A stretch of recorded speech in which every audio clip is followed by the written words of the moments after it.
ವಿಧಾನಸಭೆಯಿಂದ ವಿಧಾನ ಪರಿಷತ್ತಿಗೆ ಆಯ್ಕೆಯಾಗುವ 7 ಸ್ಥಾನಗಳಿಗೆ ಬಿಜೆಪಿ 2 ಅಭ್ಯರ್ಥಿಗಳನ್ನು ಕಣಕ್ಕಿಳಿಸಿದೆ. ಸ್ವಲ್ಪ ಹೊತ್ತಲ್ಲಿ ಅವರು ನಾಮಪತ್ರ ಸಲ್ಲಿಸೋದಕ್ಕಿದ್ದಾರೆ. 2 ಅಭ್ಯರ್ಥಿಗಳು, ಒಬ್ಬರು ರಘು ಕೌಟಿಲ್ಯ ಮತ್ತು ಲಿಂಗರಾಜ್ ಪಾಟೀಲ್. ಲಿಂಗರಾಜ್ ಪಾಟೀಲ್ ಶಿಸ್ತು ಸಮಿತಿಯ ಅಧ್ಯಕ್ಷರಾಗಿದ್ದವರು. ರಘು ಕೌಟಿಲ್ಯ ಈ ಹಿಂದೆ ಸ್ಥಳೀಯ ಸಂಸ್ಥೆಗಳಲ್ಲಿ 2 ಬಾರಿ ಎಲೆಕ್ಷನ್ಗೆ ಕಂಟೆಸ್ಟ್ ಮಾಡಿ ಸೋತವರು. ಇಬ್ಬರಿಗೆ ಅವಕಾಶವನ್ನು ಬಿಜೆಪಿ ಕೊಟ್ಟಿದೆ. ವಿಧಾನಸಭೆಯಿಂದ ಅವರು ವಿಧಾನ ಪರಿಷತ್ತಿಗೆ ಆಯ್ಕೆಯಾಗೋದಕ್ಕೆ ಬೇಕಾದಂತ ಸಂಖ್ಯಾಬಲವೂ ಕೂಡ ಇದೆ ಬಿಜೆಪಿಗೆ. ಸ್ವಲ್ಪ ಹೊತ್ತಲ್ಲಿ ಅವರು ನಾಮಪತ್ರ ಸಲ್ಲಿಸೋದಕ್ಕಿದ್ದಾರೆ.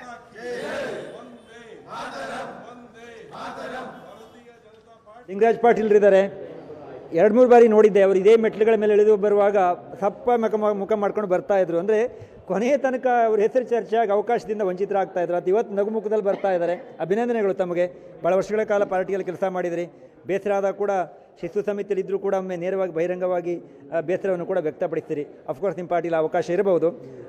ನಿಮಗೀಗ ಅವಕಾಶ ಸಿಕ್ಕಿದೆ, ಯಾರಿಗೆ ಥ್ಯಾಂಕ್ಸ್ ಹೇಳ್ತೀರಿ? ಹೇಗೆ ಅವಕಾಶ ಸಿಕ್ತು? ಒಂದು ಮೊದಲನೇದಾಗಿ ಪಕ್ಷ ಒಬ್ಬ ಸಾಮಾನ್ಯ ಕಾರ್ಯಕರ್ತನ ಗುರುತಿಸಿದ್ದಕ್ಕೆ ಪಕ್ಷದಲ್ಲಿರುವಂಥ ಎಲ್ಲ ನಮ್ಮ ನಾಯಕರುಗಳಿಗೆ ನಾನು ಧನ್ಯವಾದ ಹೇಳ್ತೀನಿ. ಎರಡನೇದು, ಇದು ಒಂದು ಸ್ಥಾನ ನಮ್ಮೆಲ್ಲ ಪಕ್ಷದ ಕಾರ್ಯಕರ್ತರಿಗೆ ಸಲ್ತದೆ ಅಂತ ಈ ಸಂದರ್ಭದಲ್ಲಿ ಹೇಳಲಿಕ್ಕೆ ಬಯಸ್ತಾ ಇದ್ದೀನಿ.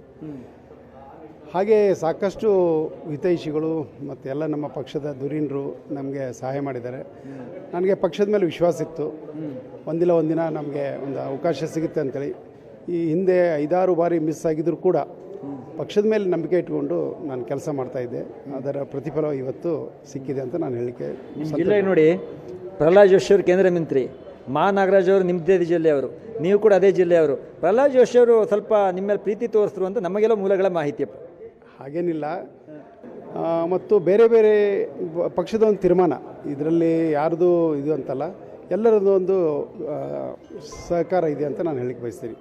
ನೋ ಡೌಟ್ ಪ್ರಹ್ಲಾದ್ ಜೋಶಿ ಅವರು ನಮ್ಮ ನಾಯಕರು, ಅವರ ಸಹಾಯ ಕೂಡ ನನಗಂತೂ ಇದೆ, ಮಾಡಿದ್ದಾರೆ. ಮತ್ತು ಜೊತೆಗೆ ಎಲ್ಲ ನಮ್ಮ ರಾಜ್ಯದ ಅಧ್ಯಕ್ಷರ ವಿಜೇಂದ್ರ ಅವರು ಇರ್ಬೋದು, ಯಡಿಯೂರಪ್ಪನವರು, ಒಟ್ಟು ನಮ್ಮ ಎಲ್ಲ ಪಕ್ಷದ ಕೋರ್ ಕಮಿಟಿ ಸದಸ್ಯರಿರ್ಬೋದು, ಕೇಂದ್ರದ ನಾಯಕತ್ವ ಕೂಡ ನನ್ನ ಮೇಲೆ ಒಂದು ವಿಶ್ವಾಸ ಇಟ್ಟು ಈ ಒಂದು ಜವಾಬ್ದಾರಿಯನ್ನು ಕೊಟ್ಟಿದ್ದಾರೆ. ಫೈನಲಿ ಎಲ್ಲರಿಗೂ ಕೇಳ್ತೀವಿ, ಏನು ನಿರೀಕ್ಷೆ ಇಟ್ಕೋಬೋದು ನಿಮ್ಮ ಹತ್ರ ಅಂತ? ಒಂದು ಕಾರ್ಯಕರ್ತರಿಗೆ ಒಂದು ಅವಕಾಶ ಕೆಲಸ ಮಾಡಲಿಕ್ಕೆ ಕೊಟ್ಟಿದ್ದಾರೆ. ಸೊ ಜನಸೇವೆ ಮಾಡಲಿಕ್ಕೆ ಒಂದು ಅವಕಾಶ ಕೊಡಿ ಅಂತ ನಾನು ಕೂಡ ಕೇಳ್ತಾ ಇದ್ದೆ. ಇದರ ಸಂಪೂರ್ಣ ಸದುಪಯೋಗವನ್ನು ಮಾಡಿಕೊಂಡು ನನ್ನ ಇತಿಮಿತಿಯೊಳಗೆ ನಾನು ಪಕ್ಷದ ಸೇವೆ ಜೊತೆಗೆ ಜನಸೇವೆಯನ್ನು ಮಾಡಬೇಕಂತ ಇವತ್ತು ಬಹುಶಃ 12 ಗಂಟೆ ಹೊತ್ತಿಗೆ ನಮ್ಮ ರಾಜ್ಯಾಧ್ಯಕ್ಷರ ನೇತೃತ್ವದಲ್ಲಿ ನಾವು ನಾಮಿನೇಷನ್ ಮಾಡ್ತಾ ಇದ್ದೀವಿ. Thank you. ಇದು ಲಿಂಗರಾಜ್ ಪಾಟೀಲ್ರ ಮಾತು. ಕ್ಯಾಮ್ರಾ ಪರ್ಸನ್ ಪ್ರದೀಪ್ ಜೊತೆ ರವಿ ಶಿವರಾಮ್, ಏಷ್ಯನ್ ಸುವರ್ಣ ನ್ಯೂಸ್, ಬೆಂಗಳೂರು.